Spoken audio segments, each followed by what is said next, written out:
नमस्कार दोस्तों, स्वागत है आप सभी का हमारे यूट्यूब चैनल ऑब्जेक्टिव सेंटर पर। यह हमारा है वेल्डर ट्रेड का ऑब्जेक्टिव क्वेश्चन, जो कि प्रीवियस ईयर में आया हुआ क्वेश्चन है। यह हमारा 5वां वीडियो है। जिन लोगों ने पिछला 4 वीडियो नहीं देखा है वो लोग क्या करें कि डिस्क्रिप्शन बॉक्स में हमने एक लिंक दिया है एक प्लेलिस्ट का, तो वो उस लिंक पर क्लिक करके आप अपना पिछला पार्ट देख सकते हैं। तो उसी के आगे हम लोग शुरू करेंगे। 121 नंबर का क्वेश्चन है, प्राथमिक उपचार का अर्थ क्या होता है। देखिए, प्राथमिक उपचार का अर्थ होता है कि दुर्घटना होने पर रोगी को अस्पताल ले जाने से पहले उसे तुरंत प्राथमिक चिकित्सा देना, ताकि खून आदि ज़्यादा ना बह सके। तो 121 का यहाँ पर सी आंसर करेक्ट हो जाएगा। 122 नंबर क्वेश्चन है, निम्न में से कौन वेल्डर का सुरक्षा उपकरण नहीं है। Apron, safety valve, bench vice. तो देखिए, वेल्डर की सुरक्षा का उपकरण नहीं है तो बेंच वाइस। बेंच वाइस क्या होता है, ये आपका एक क्लैंपिंग डिवाइस होता है। तो यहाँ पर सी आंसर ही करेक्ट हो जाएगा कि वेल्डर का जो सुरक्षा उपकरण नहीं है वह बेंच वाइस है, क्योंकि ये आपका क्या होता है, वेल्ड क्लैंपिंग डिवाइस है। जबकि एप्रन, सेफ्टी वाल्व और बैक प्रेशर वाल्व ये सब वेल्डर के सुरक्षा उपकरण हैं।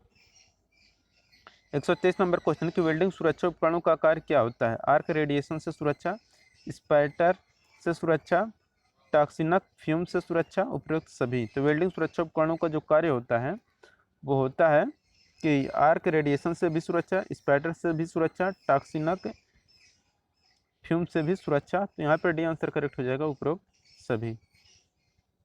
124 नंबर क्वेश्चन है कि लकड़ी को रेतने के लिए किस प्रकार की रेती का प्रयोग किया जाता है। Double cut, single cut, rasp cut, spiral cut. तो लकड़ी को अगर रेतना है तो उसके लिए हम लोग जो फाइल यानी कि रेती यूज करते हैं वो रहता है रस्प कट फाइल। तो लकड़ी को रेतने के लिए रस्प कट फाइल का प्रयोग किया जाता है। रस्प मोटे तौर पर लकड़ी या अन्य सामग्री के आकार देने के लिए इस्तेमाल की जाने वाली फाइल है। रस्प कट फाइल आयताकार, गोलाकार आकार की होती है। 125 नंबर क्वेश्चन है, आगलेट कैलिपर का प्रयोग कहाँ पर करते हैं। रेखा को बराबर भागों में बांटने के लिए, मार्किंग करने के लिए, बाहरी माप लेने के लिए, अंदरूनी माप लेने के लिए। तो आड लेग कैलिपर का जो प्रयोग करते हैं हम लोग वह मार्किंग करने के लिए करते हैं। आर्क आड लेग कैलिपर को कभी कभी जेनी कैलिपर या हर्माफ्रोडाइट कैलिपर भी कहा जाता है, और यह एक छोर पर एक निश्चित स्थान तक सेट किया जाता है। आर्ड लेग कैलिपर का प्रयोग लिखने या मापने में भी किया जाता है।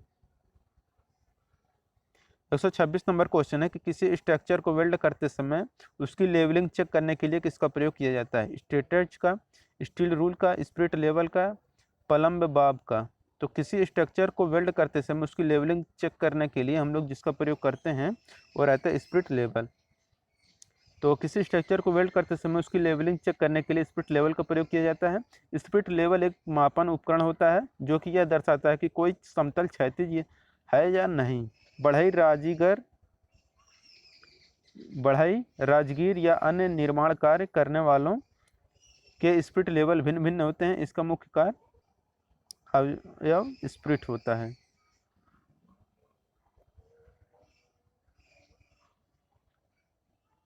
127 नंबर का क्वेश्चन है कि दुर्घटना कैसी भी हो आप किस से सलाह लेंगे।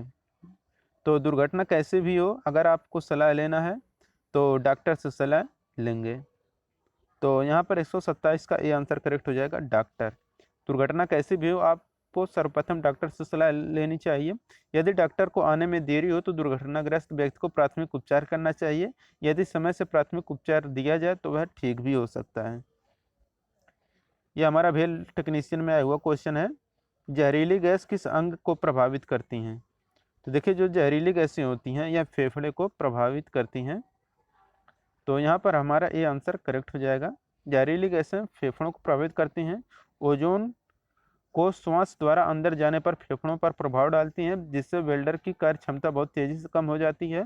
फ्यूम या विषैली गैसों को बाहर निकालने के लिए फ्यूम एक्सट्रैक्टर का प्रयोग करना चाहिए। 129 नंबर क्वेश्चन है कि हाथों की सुरक्षा हेतु क्या करना चाहिए। Helmet, goggle, shoes, hand gloves. तो हाथों की सुरक्षा करने के लिए हमें क्या करना चाहिए कि हैंड ग्लव्स का प्रयोग करना चाहिए, तथा यह हैंड ग्लव्स चमड़े के बने होने चाहिए, जिससे वेल्डर को कार्यशाला में काम करते समय कोई हानि ना उठाना पड़े। यह हमारा इंडियन ऑर्डिनेंस फैक्ट्री इटारसी में आया हुआ क्वेश्चन है कि जलने के बाद किसी व्यक्ति को क्या करना चाहिए। तो अगर कोई व्यक्ति जल गया है तो उसे बरनाल लगाना चाहिए।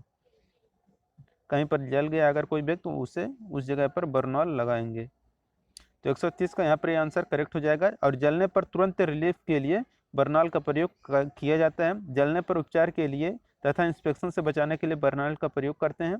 बर्नॉल जो होता है यह दर्द निवारक में भी काम करता है। 131 नंबर क्वेश्चन है, दुर्घटना से सबसे अधिक क्षति किसे होगी? राष्ट्र को, कारखाने को, श्रमिक को, उपरोक्त सभी को। तो देखिए अगर दुर्घटना हो रहा है तो उससे राष्ट्र को भी क्षति होती है, हानि होती है, कारखाने को भी और श्रमिक सभी की हानि होती है यहाँ पर। तो उपरोक्त सभी को यहाँ पर करेक्ट आंसर होगा। 132 नंबर क्वेश्चन की वेल्डिंग में हेलमेट का प्रयोग करते हैं हाथों की सुरक्षा के लिए, आंख, सिर व गले की सुरक्षा के लिए, बाहों की सुरक्षा के लिए, पाँवों की सुरक्षा के लिए। तो देखिए हेलमेट है तो हेलमेट क्या करेगा? आंख, सिर व गले इन सभी की सुरक्षा करेगा। तो 132 का बी आंसर यहाँ पर करेक्ट हो जाएगा।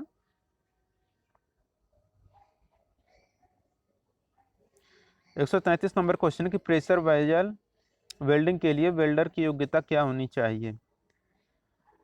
साधारण आर्क वेल्डिंग का ज्ञान, गैस वेल्डिंग का ज्ञान, pressure vessel welding competency certificate, welder trade में व ITI में उत्तीर्ण।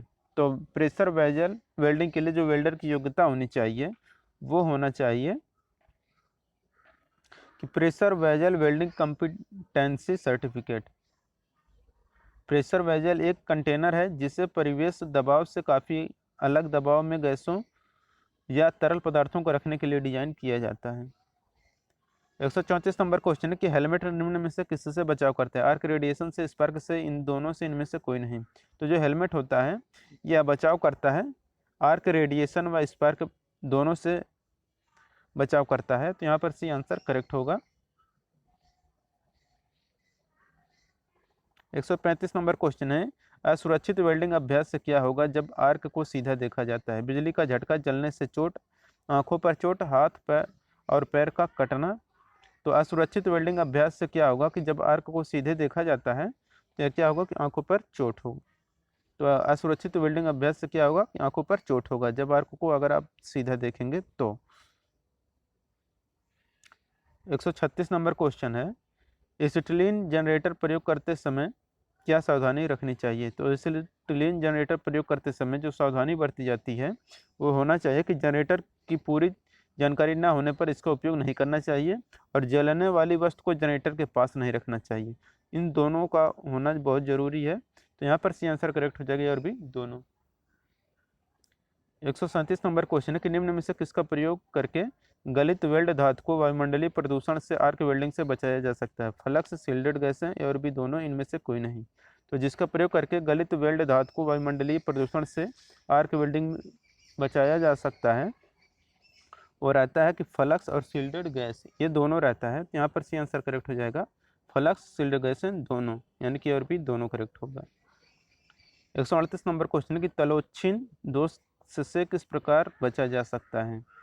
तो देखिए जो तलोच्छिन दोष होता है उससे बचाने के लिए क्या करना चाहिए कि कुशल कारीगर या वेल्डर से ज्वाला की सेटिंग ठीक कराकर और ज्वाला तथा पूरक दंड को सही स्थिति में भी रखकर और वेल्डिंग की उचित स्पीड रखकर इन सभी का दोष से बचा जा सकता है। तो यहाँ पर डी आंसर करेक्ट हो जाएगा, उपरोक्त सभी। ग्राइंडिंग कोण किस पर निर्भर करता है? तो देखिए जो ग्राइंडिंग एंगल होता है यह निर्भर करता है वेल्डिंग करंट पर। तो ग्राइंडिंग एंगल ग्राइंडिंग करंट पर निर्भर करता है। वेल्डिंग करंट का मान जितना अधिक होगा ग्राइंडिंग एंगल उतना ही अधिक होगा। ग्राइंडिंग एक अपघर्षक मशीनिंग प्रक्रिया है जो कटिंग क्रिया में प्रयोग किया जाता है।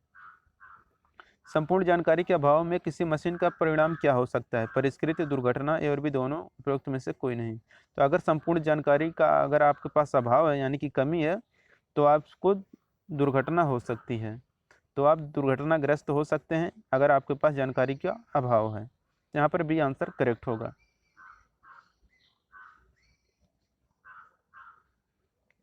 141 नंबर क्वेश्चन है कि पहिए के रूप में प्रारंभ होकर आज भी औद्योगिक क्रांति के विकास क्रम में निम्न में से कौन सा सम्मिलित है? पहिया, ऑटोमाइजेशन, कंप्यूटराइजेशन, यह सभी। तो आपको भी पता होगा कि पहिया, ऑटोमाइजेशन, कंप्यूटराइजेशन इन सभी पहिए के रूप में प्रारंभ होकर आज भी औद्योगिक क्रांति के विकास क्रम में सम्मिलित हैं। मशीनों का यथोचित संचालन कौन कर सकता है? कुशल मानव श्रम, कुशल अभियंता और भी दोनों, इनमें से कोई नहीं। तो कुशल मानव श्रम और कुशल अभियंता ये दोनों लोग मशीनों का यथोचित संचालन कर सकते हैं। अब है 143 नंबर का क्वेश्चन कि बेसिक लाइफ स्पार्ट में सम्मिलित प्रक्रिया निम्न में से कौन सी है? वायु मार्ग साफ करना, श्वास पुनः चालू करना, दिल में धड़कन पुनः चालू करना, उपरोक्त सभी। तो बेसिक लाइफ स्पार्ट में जो सम्मिलित प्रक्रिया होती है वह होता है कि वायु मार्ग साफ करना, श्वास पुनः चालू करना, दिल में धड़कन पुनः चालू करना, डी होगा उपरोक्त सभी। ये हमारे यूपी SSSC ट्रेसर टेक्निकल आया हुआ क्वेश्चन है। 144 नंबर क्वेश्चन है कि दुर्घटना से बचाव का अच्छा तरीका क्या है? सुरक्षा साथ सामानों का प्रयोग, जाम मशीन और कार के स्थान से संबंधित सुरक्षा नियमों का पालन, अपने तरीके से कार्य करना, उपरोक्त सभी। तो दुर्घटना से बचाव का अच्छा जो तरीका है वह जाम मशीन और कार के स्थान से संबंधित सुरक्षा नियमों का पालन करना। शायद ये क्वेश्चन पहले भी हो चुका है। ओवरहेड आर्क वेल्डिंग में किस प्रयोग करना चाहिए सुविधाजनक है? तो वेल्डिंग चश्मा, हेलमेट, हैंड स्क्रीन, सनग्लास। तो ओवरहेड आर्क वेल्डिंग में जिसका प्रयोग करना ज़्यादा सुविधाजनक होता है वो रहता है हेलमेट। तो ओवरहेड आर्क वेल्डिंग में हेलमेट का प्रयोग करना सुविधाजनक होता है, जिससे अनियंत्रित व दुखद परिणाम वाले दुर्घटना नहीं होते हैं और कर्मचारी सुरक्षित रहता है। 146 नंबर क्वेश्चन है, निम्न में से कौन सा कारण दुर्घटना का है? तो सुरक्षित मशीन पर कार्य करना या दुर्घटना का कारण नहीं है, आपको भी पता हो, तो ये दुर्घटना का कारण नहीं है। कार्य करते समय डांगरी का प्रयोग, ये भी आपका दुर्घटना का कारण नहीं है। कार्य करने में अगर जल्दबाजी करेंगे तो दुर्घटना हो सकती है, ये बिल्कुल सही है। कह रहे सुरक्षा नियमों का पालन करना, तो सुरक्षा के नियमों का पालन करेंगे तो भी दुर्घटना नहीं होगा। तो यहाँ पर दुर्घटना किससे हो जाएगा? कार्य करने में जल्दबाजी करने से दुर्घटना हो सकती है। 147 नंबर क्वेश्चन की वेल्डिंग शुरू करने से पहले कौन सी गैस खोलनी चाहिए? तो देखिए, अगर वेल्डिंग शुरू करने जा रहे हैं तो सबसे पहले हमें ऑक्सीजन गैस जो होता है उसे खोलना चाहिए। तो ऑक्सीजन गैस 147 का ये आंसर करेक्ट हो जाएगा।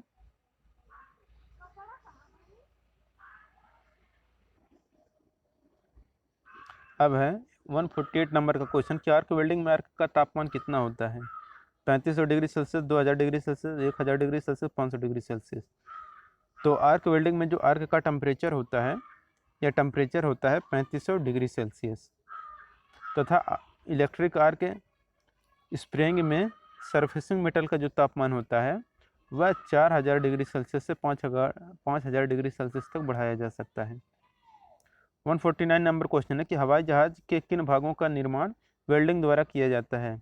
तो गैस व तरल टैंक का प्रयोग, टैंक, यह सब वेल्डिंग द्वारा निर्माण किया जा सकता है। हवाई जहाज के आयल कूलर भी निर्माण किया जा सकता है, साइलेंसर भी किया जा सकता है। तो यहाँ पे डी आंसर करेक्ट हो जाएगा, उपरोक्त सभी। 150 नंबर क्वेश्चन की वेल्डिंग का उपयोग किया जाता है हवाई जहाज बनाने के लिए, ऑटोमोबाइल क्षेत्र में, बांध निर्माण में, उपरोक्त सभी। तो जो वेल्डिंग का प्रयोग हम लोग करते हैं यह हवाई जहाज बनाने के लिए, ऑटोमोबाइल क्षेत्र में और बांध निर्माण, इन सभी में कर सकते हैं। तो उपरोक्त सभी यहाँ पर करेक्ट आंसर हो जाएगा। तो दोस्तों, अगर ये वीडियो आपको पसंद आया हो तो वीडियो को लाइक कर दें। अगर आप हमारे चैनल पर नए, चैनल को सब्सक्राइब कर लें। और जिन लोगों ने वीडियो को नहीं शेयर किया अपने दोस्तों के साथ, वो लोग ज़रूर शेयर करें अपने दोस्तों के साथ। मिलेंगे नेक्स्ट वीडियो के साथ। Thank you.